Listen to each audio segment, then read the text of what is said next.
Hey guys, I am digging into the AIDS and age-appropriate education case study from the profession framework. If Assistant Superintendent Thompson is going to look through this lens at his decision making and how to address the predicament that he's in, he's going to need to consider three important questions. One is, what does the profession expect him to do? Two is, what does the community expect him to do? And three is, what is in the best interest of students? And this was all outlined by Shapiro in his article, or in his chapter rather. And so first, if he's going to question what the profession expects him to do, he's going to need to consider, one, that the curriculum for this class was state mandated for them to include an AIDS education unit. But also, he also has to consider the professional ethics by which he's held accountable. The National Policy Board for Educational Administration outlines several professional standards for educational leaders. Standard 3 talks specifically about professional ethics and explains that educational leaders should strive for culturally responsive practices to promote each student's academic success and well-being. It also outlines in Standard 4 specifics for curriculum and instruction and assessment. Element C of that standard states that educational leaders should promote instructional practice that is consistent with knowledge of child learning and development, effective pedagogy, and the needs of each student. Hypothetically, if this Forest Middle School was in the state of Georgia, then Mr. Thompson would also be held accountable by the Georgia Code of Ethics. Standard 9 addresses professionalism and speaks specifically about behavior or conduct that is detrimental to the health, welfare, discipline, or morals of students. He does have to consider both sets of guidelines. And basically, if you compare across them, the focus really is on the needs and the welfare of students. Under that profession framework, he also has to consider what the community expects him to do. And in this case, the community is going to include the teacher, Mr. Fine. It's going to include the Board of Education, that is representative of the community that they serve, the superintendent, and then also the students that are not in those 7th and 8th grade classes, as well as their parents. And so I'll kind of take each one of them by each role in the community. Mr. Fine, the teacher, he notes that he had already received approval from Mr. Thompson, and it does seem like he did follow the guidelines that the curriculum should be unbiased. So students made posters both for contraceptive devices and for abstinence. He did consider the needs of those 7th graders. And chose an activity that he thought would best support moral and healthy decision making as part of that curriculum.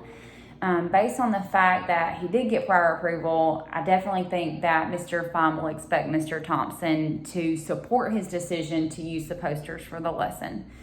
The parents of the younger students obviously expect the posters to be removed. They feel like the content is too advanced for their students because their age is not appropriate to see or be exposed to that kind of content or subject matter.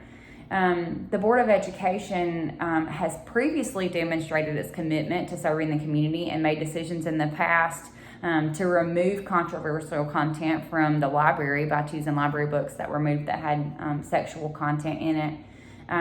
Dr. Jones, the superintendent, approved the curriculum unit. So she's kind of a harder one to kind of figure out. She approved the curriculum unit, and it was voted on unanimously by a curriculum committee. But after the parents' concerns are surfaced, she is very clear in her expectations that the posters need to be removed before she meets with both Mr. Thompson and the teacher. Once Mr. Thompson has really taken time to explore the expectations of the community and those of the profession, then he needs to really look at his own personal code of ethics and his own personal beliefs. Unfortunately, I didn't feel like he had a very strong sense of what those were. You see him kind of sway back and forth throughout the case study and kind of just moves with whichever group of stakeholders he's working with. When the parents call and complain, he said he does believe the content is too much. When he passes the pregnant 7th grade student, he feels like he might be sending the wrong message. He doesn't seem to have a very strong moral compass inside of which he's making these decisions, and is really relying on the beliefs and the values of those around him. Ultimately, this framework of the profession does require us, and his standards require us to look at, what's in the best interest of those students. As far as the 7th and 8th grade students go, those kids are going through puberty. They're making decisions impacted by their hormones and increased sexual interest, new levels of independence that they have. And so I think that the posters could be a creative way and appropriate strategy for teaching sex education to these students. You notice that none of the 7th and 8th grade parents have seemed to have a voice of concern. And so in considering that, I do think that their best interests were considered.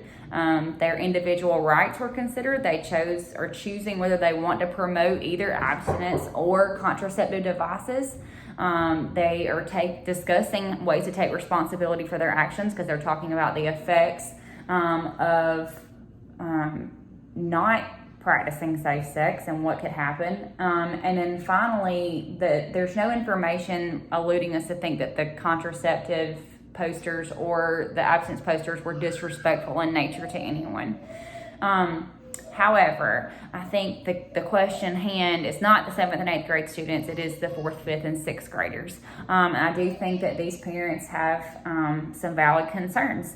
They might, in fact, be the silenced voices. And luckily, under that profession framework, it does encourage us to look and consider the other frameworks. In this case, those younger students would be the silenced voices because of their age. And so those posters on display in the hallway are not developmentally appropriate for a 9 to 12-year-old.